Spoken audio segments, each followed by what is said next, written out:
Hey, welcome back to Cheating Wife, the best channel for cheating stories. Like and subscribe to the channel for cheating stories like this. My life a wreck. There isn't a person on the planet with whom I can discuss this. I'm not sure whether I need counsel, a pep talk, or both. My primary account is where I post memes and other nonsense. But I threw this away because I'm going insane trying to survive. Life has driven me to the brink of insanity, and I'm battling to regain my integrity. But I'm not sure what the virtuous things are to do, say, or think. I suppose I should start by saying that I'm composing this in a hospital room. My wife and I were in a car accident about 7:30 a.m. yesterday. I barely had a few scrapes and bruises to show for it. Mari, my wife, was injured with a crushed shoulder, a shattered collarbone, 3 broken ribs, and a punctured lung. They anticipate her to completely recover, but for the time being, she is extremely sedated. It's a tough undertaking to write this on a phone. But I have the time right now to push through, even if I'm not sure I have the will to do so.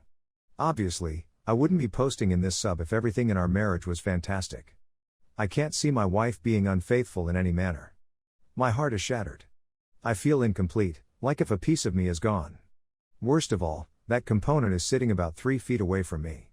I'd seen us drifting away over the previous 3 months, but I couldn't put my finger on why. We are both 34 years old. Mari and I have been friends since we were kids. We started dating in high school and continued through college. She is the only lady I've ever done anything physical with. She used to be able to say the same thing. We married a year after graduating from college and had our first kid, Michael, the following year.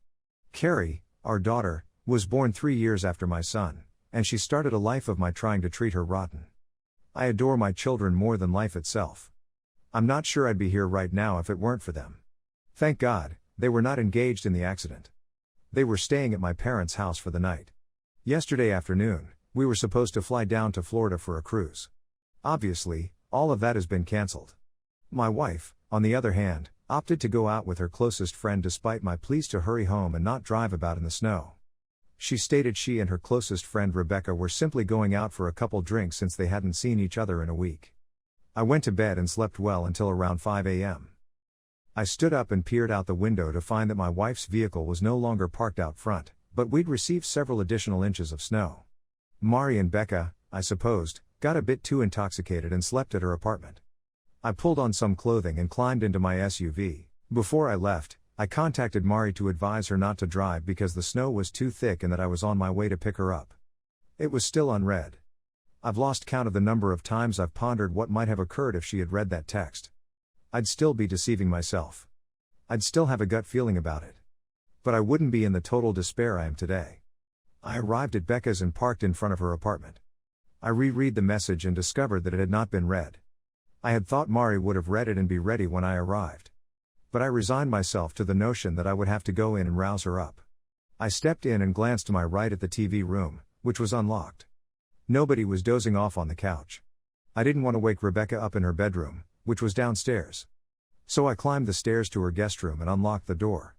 Then my life was over. When I walked into the room, I saw 2 heads peeking out from behind the blankets. I recall bending down to draw the blanket closer to me. I even saw my wife resting her head on a shirtless man's chest. The next thing I remember is Becca, Mari, and this half-naked man I'd never seen before attempting to get me away from him.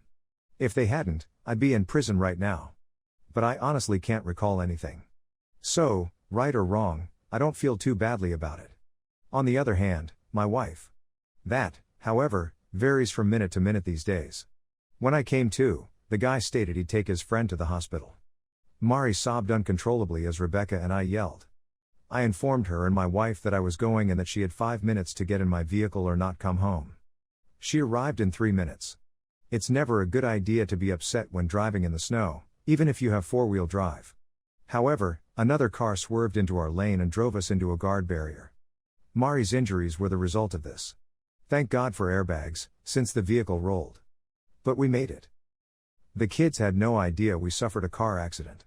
I have not contacted anybody. I should have done so. But this wasn't simply a shambles.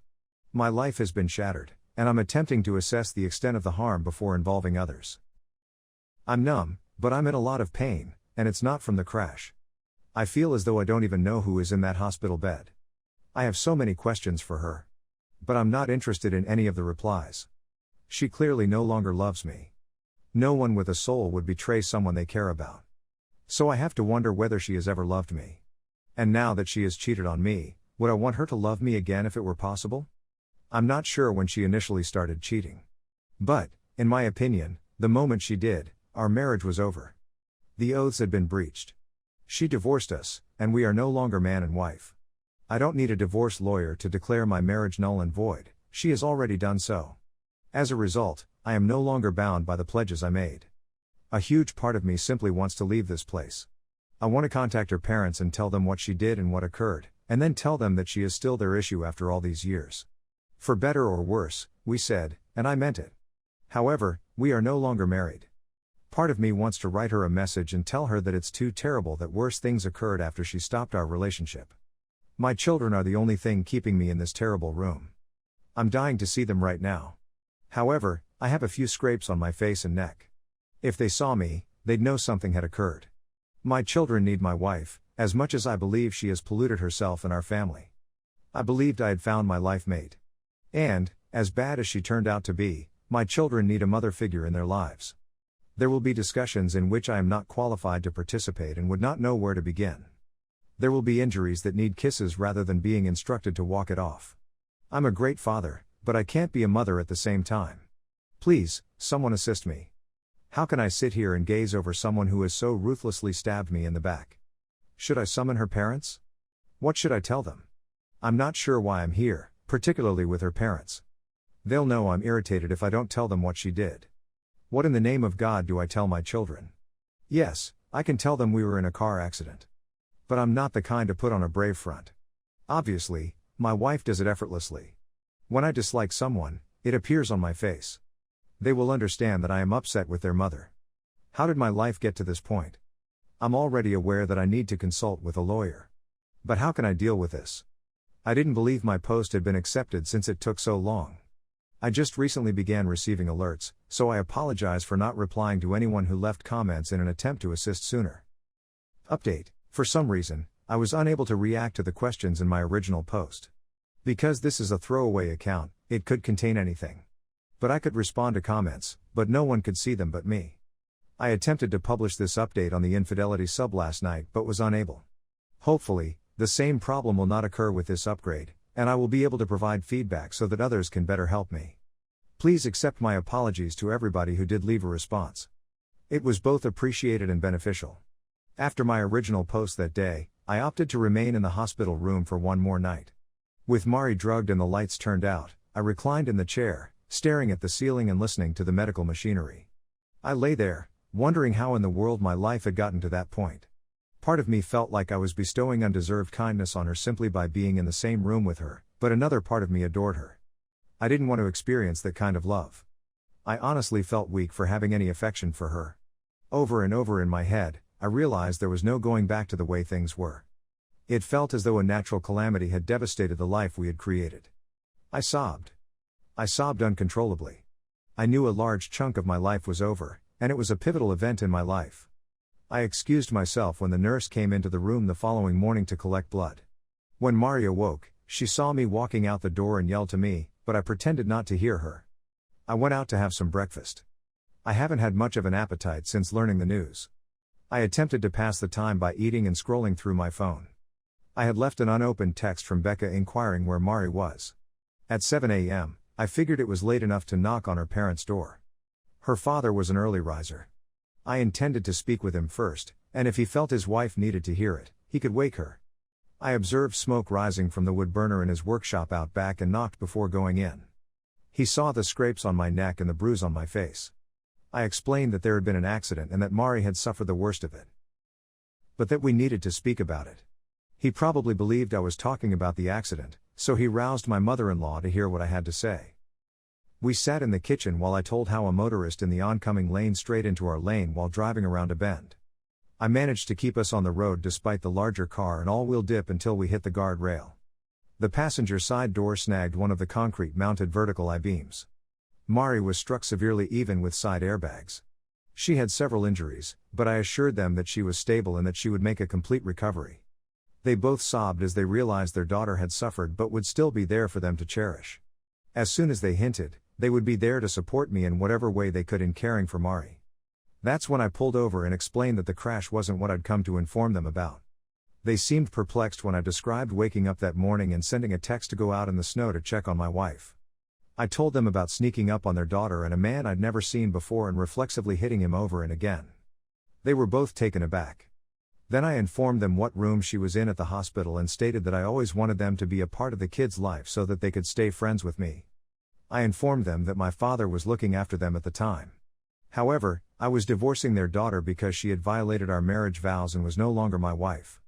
I was leaving their house and drove to my father's house to inform the kids about the accident. I was also planning to inform them that we were breaking up and would no longer be living together. I wasn't about to tell kids their mother was a liar.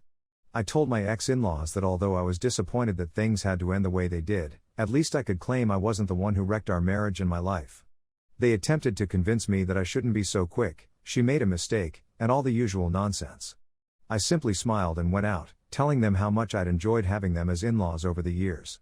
When I arrived to my father's house, I obviously had a lot on my mind that I wanted to get off my chest. I entered into the kitchen, where I saw my father drinking coffee. All he knew was that I was supposed to be aboard a large yacht in the Caribbean.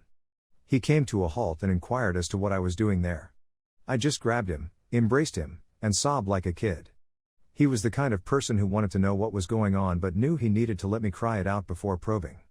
He walked me to the den and put me on the sofa before leaving to get my mother. We both advised her to start with a cup of coffee, but she understood that if I was there alone so early, it was because I had something awful to tell them. I began by explaining Mari's adultery, my finding her, and leaving Becca's. Then I told them about the crash and how horrible it was. I informed them about Mari's injuries and said that I'd just alerted her parents an hour earlier so they could come see her. My parents were also taken aback. My mother has now asked me what I intend to do. They both sobbed when I informed them that the only choice I had was to divorce Mari and be the best father I could be for my children. As our chat came to a close, I heard my daughter Carrie shout "Daddy" and dash down the stairs toward me. That woke up my kid, who had been sleeping downstairs for a few minutes. I hadn't seen them in so long that I simply spent time embracing them and was overjoyed to see them. It took them a while to discover my scratches. I informed them about the accident and how their mother was in the hospital but would be okay. I told them Mari's parents would pick them up and take them to meet their mother, and that was the end of it. I spent the day with my children, playing, chatting, hugging, resting, and laughing with them, and they made me want to live again. To be honest, I was on the fence about continuing until that moment. They are, nonetheless, worth living for, safeguarding, and cherishing. Because my wife's phone was damaged in the crash, no one had received an answer for many days. I began receiving messages from my Mills phone early that night and realized they had to be from Mari. I choose to disregard them. They continued intermittently on and off throughout the night, turning off alerts. The next day, I met with 3 different legal firms about filing for divorce. I'm not sure I want or need a formal divorce. However, this will result in the division of assets and the determination of custody of our children. What she does with whoever is no longer of interest to me. I met with 2 of them, and I preferred the latter. I'm going to meet with the 3rd-rated lawyer to see if he can wow me. If not, I'll go with the best divorce lawyer from the 2nd company. In any case, I'll have eliminated 3 prominent legal sources from her list of options. In my book, that's a victory. My biggest concern is custody. I'm not going for full custody, and even if I could obtain it, I wouldn't want it.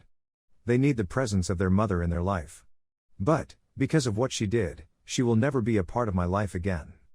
A go-between can send the kids off on time whenever they need to be there. There is no reason in the world for me to ever speak to her again. I clearly didn't know her, so why would I keep interacting with a stranger? I returned to work the next week after what would have been our trip. I didn't tell anybody at work that we weren't going or anything about the crash.